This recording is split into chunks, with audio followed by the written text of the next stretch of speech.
Hola amigos, hoy hablaremos de algo muy cotidiano, roncar al dormir. Lo que ocurre al roncar al dormir es que duerme uno con la boca abierta, se produce o ocurre una hipoxia cerebral, un estrés continuado por no saber respirar,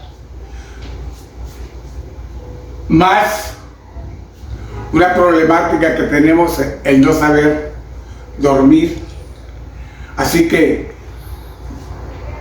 esta información es para que si usted desea venir a orientarse, a informarse cómo evitar problemas neuroemocionales, vengan y sin ningún costo, ningún compromiso, vengan a recibir información.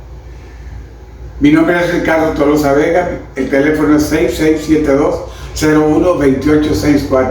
Dios les bendice.